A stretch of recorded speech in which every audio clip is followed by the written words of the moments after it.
President Laotia, Sham Diwan, President Bar Association of India, and fellow presidents of the law associations of the region, colleagues on the dais, ladies and gentlemen.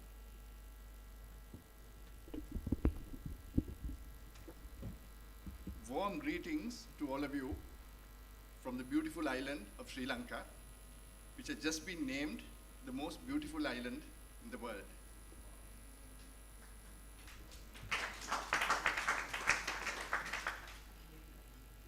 It is wonderful to be here in New Delhi at this Polar Conference. Thank you very much to the Bar Association of India for the warm hospitality extended to all of us.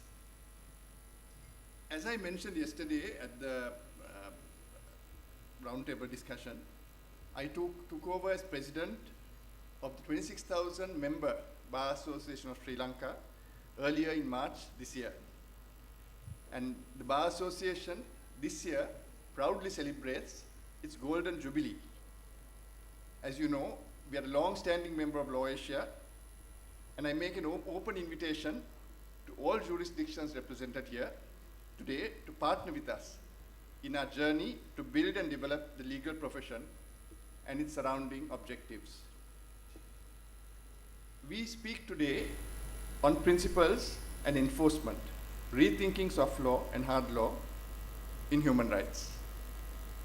The term human rights is not something that is alien to any of us here today. We all know what they are, who they apply to, and we know what to do when they are breached. Human rights crises today are more complex, cross-border, and multidimensional than ever before. And when we look at it carefully and in the broader sense, we can see that it has become somewhat of a tug-of-war between the hard law and the soft law. We have the hard law, which are the treaties, the conventions, and binding instruments, including our domestic legislation. On the other hand, we have soft law, which are voluntary commitments, guidelines, and principles. Hard law carries the promise of enforceability, but often lacks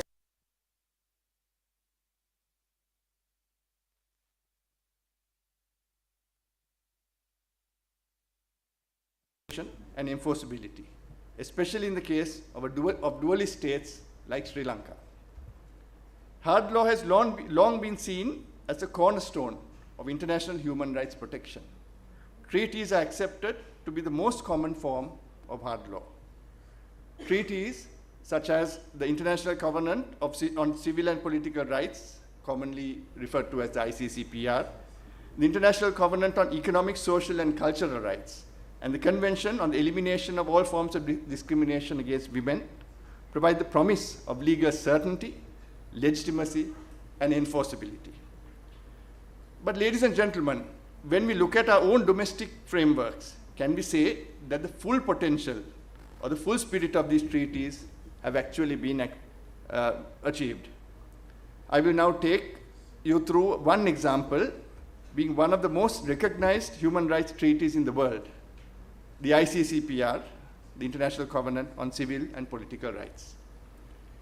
Sri Lanka, the jurisdiction which I represent, ratified the ICCPR on 11th June 1980. As Sri Lanka is a dualist state, enforceability remains reliant on the implementation of an enabling legislation to give effect to these rights. The ICCPR Act was promulgated in Sri Lanka in November 2007. This is 27 years from when it was originally signed in 1980. This legislative lethargy is not a mere technicality. It strikes at the very heart of human rights protection. For nearly 3 decades, rights that should have been accessible and justiciable remained aspirational, existing only on paper and in international fora, but denied to our people in practice. One may say the delay was due to the fact that Sri Lanka already had a chapter on fundamental rights in its constitution. However, when one does enter into an international obligation, it is with the view of enhancing its own framework of law, such that the state is not bound only by its existing domestic laws. Even when finally enacted, the Act itself was narrow in scope rather than giving full domestic effect to the covenant. This reflects how delay is compounded by dilution, leaving gaps in protection and undermining the enforceability of what should be hard law. When law lags behind commitment, rights are left in limbo, and the credibility of our legal system is weakened, especially from an international perspective. Ladies and gentlemen, in October 1997, Sri Lanka made another commitment to the international framework of human rights when it ratified the optional protocol to the ICCPR of 1966. When a state ratifies the optional protocol to the ICCPR, it opens itself up to the international individual complaints procedure before the UN Human Rights Committee, as all of you know. This means that once all domestic remedies have been exhausted, any citizen under the state's jurisdiction who believes their rights under the ICCPR have been violated can submit a direct complaint to the UN Human Rights Committee, and the committee will make a decision on the matter. However, the manner in which the Sri Lankan courts regarded this channel can be observed in the case of Nallaratnam Sinharasa. In this case, a Tamil national was convicted under Sri Lanka's Prevention of Terrorism Act and sentenced to a lengthy prison term after a confession that was allegedly involuntary. After exhausting domestic appeals, including before the Supreme Court, this gentleman lodged a communication under the optional protocol to the ICCPR, alleging violation of his fair trial rights, that is Article 14, prohibition on torture and ill treatment, that is Article 7, and the right to an effective remedy, Article 2, subsection 3. On the 21st of July 2004, the Human Rights Committee decided in favor of Mr. Sinharasa. The committee found that Sri Lanka's handling of the confession as taking a thumbprint on a statement without proper interpretation, legal representation, safeguards violated the legal representation or safeguards violated Article 7 and 14 of the ICCPR. Critically, the committee held that Sri Lanka is under an obligation to provide an effective and appropriate remedy, including release or retrial and compensation. In September 2006, the Supreme Court of Sri Lanka rejected remedial recommendations invoking the country's dualist constitutional framework. And one cannot complain about the Supreme Court judgment, but that was how the law operates. The court held that international obligations, including both the ICCPR and the optional protocol, required domestic legislative action to become enforceable. Since Sri Lanka had not enacted implementing legislation by that time, the committee's views were not justiciable in the Sri Lankan context. The court emphasized that judicial power resides exclusively within domestic courts as per Article 105 of our Constitution. Thus, bodies like the UN Human Rights Committee cannot override these courts. In effect, the judgment stated that without legislative incorporation, there is no right, and therefore no remedy, even when the UNHRC had found a violation. This is a good example about the issues in implementation and enforcement of hard laws of the International Human Rights Framework. That being said, there have been instances where international principles that do not form part of the Sri Lankan domestic laws have been utilized and applied by the courts of Sri Lanka. As an example, the concept of intergenerational equity was recognized in the famous Bulankulama phosphate mining case. Justice Amarasinghe stated, and I quote, "International standard-setting instruments have clearly recognized the principle of intergenerational equity. It has been stated that humankind bears a solemn responsibility to protect and improve the environment for present and future generations." That is Principle 1 of the Stockholm Declaration. The natural resources of the earth, including the air, water, land, flora, and fauna, must be safeguarded for the benefit of the present and future generations. And that is Principle 2 of the Stockholm Declaration. The non-renewable resources of the earth must be employed in such a way as to guard against their future exhaustion and to ensure that benefits from such employment are shared by all humankind. That is Principle 5 of the Stockholm Declaration.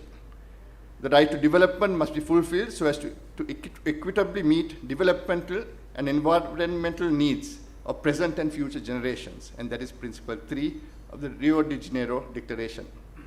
The intergenerational principle, in my view, I'm quoting the judgment, should be regarded as axiomatic in the decision-making process in relation to matters concerning the natural resources and the environment of Sri Lanka in general, and particularly in the case before us. It is not something new to us, although memories may need to be jogged. Unquote. Ladies and gentlemen, soft law, in contrast, in the international sphere, are those that do not have binding force but set standards, influence state practice, and can evolve into customary law. Soft law, by contrast, has proven more agile. Instruments such as the UN Guiding Principles on Business and Human Rights or the Sustainable Development Goals can emerge and adapt rapidly to the new challenges. They broaden participation beyond states, drawing in corporates, civil society, and NGOs, and they help to shape new norms of conduct. Yet soft law also comes with risks. Without binding enforcement, it can amount to little more than rhetoric. Voluntary compliance leaves accountability to goodwill, and in some cases, the very existence of soft law commitments allows states or corporations to deflect pressure from more concrete action. What we are now witnessing is a rise of hybrid frameworks. Regional models such as the European Union's due diligence laws, which are born from soft law standards but giving binding force. States commit to national action plans and voluntary pledges at Human Rights Council. Corporations are increasingly expected and sometimes compelled to adopt human rights responsibilities that transcend the failures of states. This blending of instruments suggests that the future will not be a binary choice between hard and soft law, but rather an evolving balance between the two. The central questions before us, ladies and gentlemen, are these. Can soft law evolve into customary international law? Does it complement and strengthen hard law, or does it dilute obligations by offering convenient escape routes? Should legal institutions prioritize the enforceability of binding treaties, or the inclusivity and speed of voluntary commitments? In my view, the way forward lies in striking a balance. Hard law must remain the minimum guarantee of human rights protection. Soft law should continue to serve as a laboratory for innovation and rapid response. But neither can succeed alone. To bridge the gap, we must strengthen monitoring and reporting systems for soft law, ensure domestic implementation of treaty commitments, and encourage courts, national and international, to recognize the persuasive authority of soft law principles. Ultimately, whether through hard or soft law, progress depends on political will and institutional courage. The real measure of success is not the number of treaties signed or guidelines published, but whether ordinary people experience the dignity, justice, and protection that these frameworks promise. The choice before us is clear. We can allow human rights to remain caught in a tug-of-war between unenforced treaties and empty promises, or we can work to weave hard and soft law together into a coherent fabric of accountability. The challenge of our time, ladies and gentlemen, is to ensure that every commitment, binding or voluntary, translates into lived reality for those whose rights are most at risk. Thank you very much.